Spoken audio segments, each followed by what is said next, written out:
નમસ્કાર, સત્યમેવ જયતે લાઈવ ન્યૂઝમાં આપનું સ્વાગત છે। ગુજરાત સરકારે લોકોના આરોગ્યને ધ્યાનમાં રાખીને મહત્વપૂર્ણ નિર્ણય લીધો છે। રાજ્યમાં હવે એનાલોગ પનીર, ચીઝ અને બટરના ઉત્પાદન, વેચાણ, સંગ્રહ અને પરિવહન પર સંપૂર્ણ પ્રતિબંધ લાગુ કરવામાં આવ્યો છે। નિયમોનો ભંગ કરનાર સામે food safety and standard act હેઠળ 5 લાખ રૂપિયા સુધીના દંડ સહિત કડક કાર્યવાહી કરવામાં આવશે। ગુજરાતમાં એનાલોગ પનીર, ચીઝ અને બટર પર તાત્કાલિક અસરથી પ્રતિબંધ અમલમાં મૂકવામાં આવ્યો છે। રાજ્યના ફૂડ એન્ડ ડ્રગ્સ વિભાગ દ્વારા વિવિધ વિસ્તારોમાંથી લેવામાં આવેલા સેમ્પલની લેબોરેટરી તપાસમાં નિયમોનો ભંગ અને ગુણવત્તા અંગે ગંભીર ખામીઓ સામે આવતા સરકારે આ નિર્ણય લીધો છે।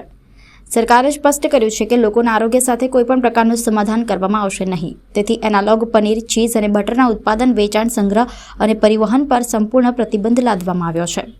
રાજ્યના તમામ ઉત્પાદકો, વેપારીઓ, હોટેલ, રેસ્ટોરન્ટ સંચાલકો, કેટરર્સ અને અન્ય ફૂડ બિઝનેસ ઓપરેટર્સને માત્ર નિયમો મુજબનું અસલી પનીર અને ડેરી ઉત્પાદનોનો જ ઉપયોગ કરવા કડક સૂચના આપવામાં આવી છે।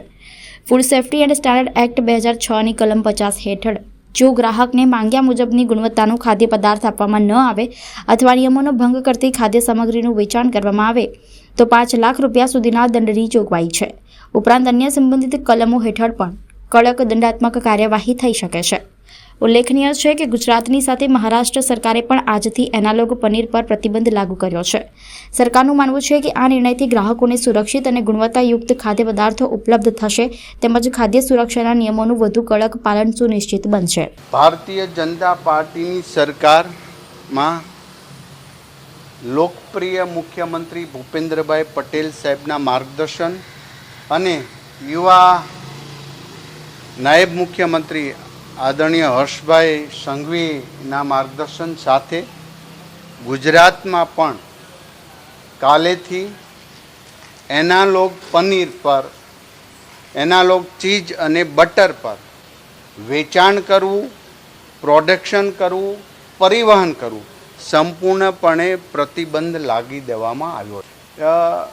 ફૂડ અને ડ્રગ્સ વિભાગની અમારી ટીમ 32 વેન જે છે એમાં 25 વેન સાથે રાઉન્ડ ધ ક્લોક ફરીને તમામ પ્રકારના ટેસ્ટ સાથે બાતમીના આધારે જ્યાં જ્યાં તપાસ કરી છે ત્યાં આવી અનસેફ વસ્તુ મળતી હોય છે, જે ઘી બનાવવા માટે પામ ઓઇલનો ઉપયોગ કરે છે।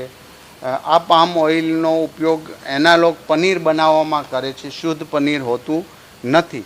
માટે દરેક રેસ્ટોરન્ટ, દરેક ડેરી પ્રોડક્ટ વેચાણ, મોલ, કોઈ પણ જગ્યા પર એનાલોગ પનીર અને એનાલોગ ચીઝ અને બટર આનું વેચાણ પણ નહીં કરી શકે, ઉત્પાદન પણ નહીં કરી શકે અને પરિવહન પણ ગુજરાતમાં કરી શકશે નહીં।